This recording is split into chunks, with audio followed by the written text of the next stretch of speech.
Steve Fisher has, you talk about tremendous career move on his part.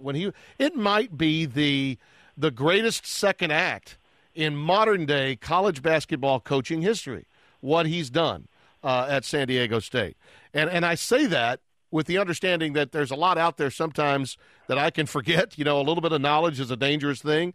But I know when he took that job, no one ever anticipated that they would become the power program of the West Coast, which in a lot of respects they have. Now, look, they lost to Arizona earlier this year, tough game, but they stood strong against them in that matchup, and Sean Miller's got a whale of a basketball team out at Tucson. Steve's team has gone on the road, won at Fog Allen earlier this year. He's got a great player, Xavier Thames, and he's got some really good go-to guys and a suffocating defense that now leads the country in field goal shooting percentage at 34.5%. So that says a lot about what he's done there. Steve, it's great to have you.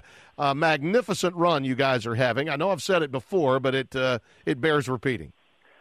Tim, I very much appreciate your kind comments about me and our program. We're proud of where we've come from where we were, and we've got a very good basketball team, as a 14-1 record would reflect, with a nice blend of, we got two fifth-year seniors. You mentioned Xavier Thames. We have Josh Davis, also a transfer from Tulane, and a good group of young players.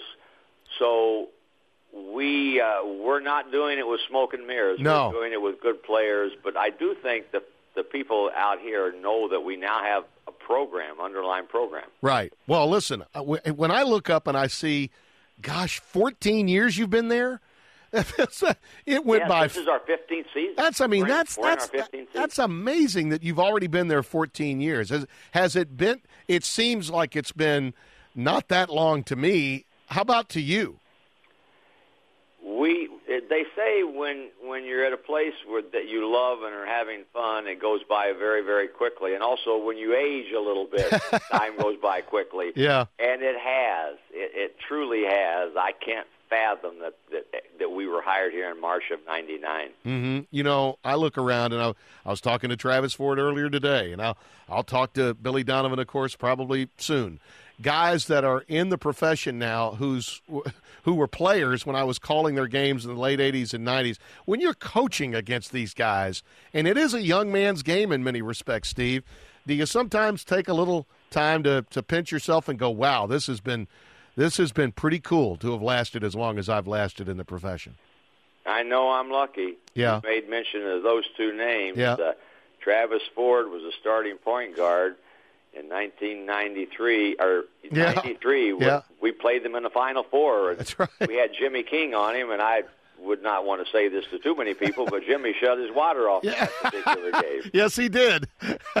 In New Orleans in 93, that's right. Yes, that's exactly right. But it is true that it's sometimes tough to have a second act. When you went to San Diego State, did you – I mean, obviously you had a vision that you could be very, very successful. West Coast basketball to some extent had struggled somewhat. But did you have any idea that it could get this good? I mean, you are now, I think, one of the teams that has to be considered the top west of the Mississippi, year in and year out. Tim, when we came here, it was a program and where it could be described as apathy at best, and was not a great tradition and history of success. So some people say, well, you're either going to get fired in a few years or you're going to get a quick run and leave. But I was at a stage then, and to appreciate where I was. Mm-hmm. Who's not to love San Diego? My first trip here, 75, when John Wooden won his last national championship.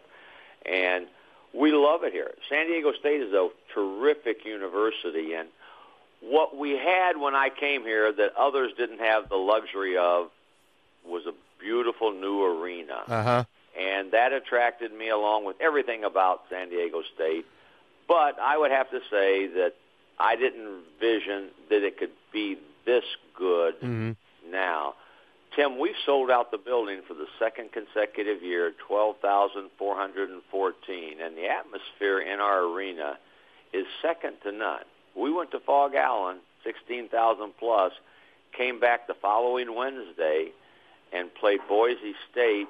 Our students aren't in session, and we had 12,414. That's amazing. The same atmosphere they had at Fog Allen. Yeah, that's amazing. And by the way, I was telling you before we got you on the air, I watched that game closely as I'm in the midst of transforming from football to basketball, and I'd called a couple of games at that point, and I looked up and I saw your game, and I said, man, that was a gut-check win to be playing early in the season. I know Bill Self's team is awfully young, but he does have 3 future lottery picks on it. And I thought your guys just, you withstood the challenge of Rock Chalk Jayhawk and that's a tough place to play. I don't care who you are, to get out of there with a win. I thought it was another example, sort of rubber stamping that you're a solid program to get that win. No doubt about it, Tim. That was a huge step in having others who maybe haven't seen us play believe that we do have and be convinced that we do have a program. As you know, in Bill's 11 years at Kansas, he had 8 previous losses at home. We put the 9th home loss on them, and the first in 106 games non-conference-wise. J.J. O'Brien got the bandage off and apparently got his stroke back. That was an impressive performance against Air Force you had the other day. We're hoping JJ's got his groove back. He had a bandage on his hand that it was like a club, really, where to catch a ball was even an adventure, much less dribble or shoot it. And he had nothing on. The tape was off the fingers and the whole 9 yards, and he played like he was very, very much appreciative of the fact that he had 2 good hands. Yeah. Well, with Davis, and this is a great group, but you've always been athletic. I think at times, matchup-wise, you suffered sometimes if a team had maybe a strong back line. How do you, from a physical standpoint, for the long haul, Steve, not just for where you're playing now, but once you get into, the tournament, matching up when you don't know who you might get up with, how do you think your team shapes up for the long haul from a matchup standpoint in the NCAAs? You do your homework and know our team, and you're 100% on the money. In years past, when we've gone against big front lines, we've had to say, what can we do to get lucky to keep the ball from going inside at will? Now we have the ability. We have size. We can switch 1 through 4, and we have the length and athleticism to match up against the really elite front-line teams. That being said, I was just petrified about Kansas's bigs. So we doubled in the post when it went in, and our kids really did a good job with high hands and aggressiveness and the way they played. And it gave all of us confidence that if we can do this against a Kansas team that's got a strong desire to throw it inside, we should be able to do it against most people. How competitive is this year's Mountain West, Steve? It's very, very good.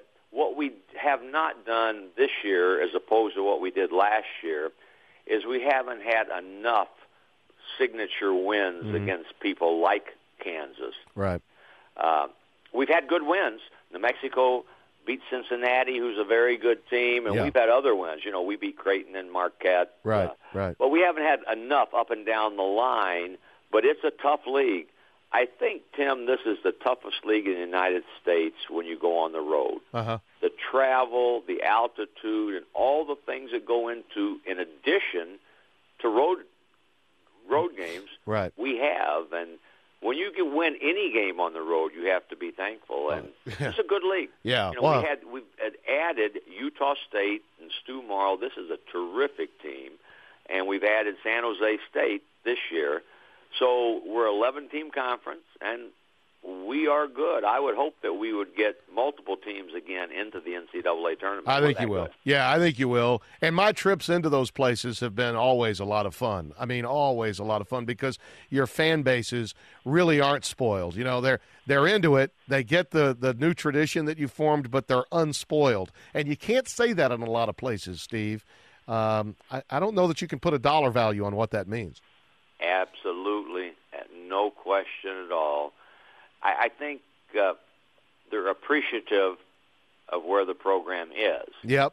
And many do remember where it was.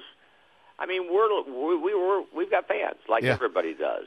They want you to do more every year, and that's not all bad either. Expectations are so much higher now from the outside as they were 15 years ago from any side. But I think that generates a tremendous interest in the program, in the barber shops, the beaches, and we're the show in town right now. And we had Adrian Gonzalez at our last game, and now that the Chargers are through playing, we'll have a multitude of the Chargers that will want to come. That's to cool. Our games. That's really good. And listen, if nothing else for me, okay, keep coaching, because I need to talk every now and then with guys that are older than me. All right, I need to be able to say that. Well, I promise I will do that. Good things you said about me. I may need you to renegotiate the contract for that long last one. You got it. Thanks, Steve. All the best to you. We'll talk again soon, okay? And you too, Tim. Thank you very much.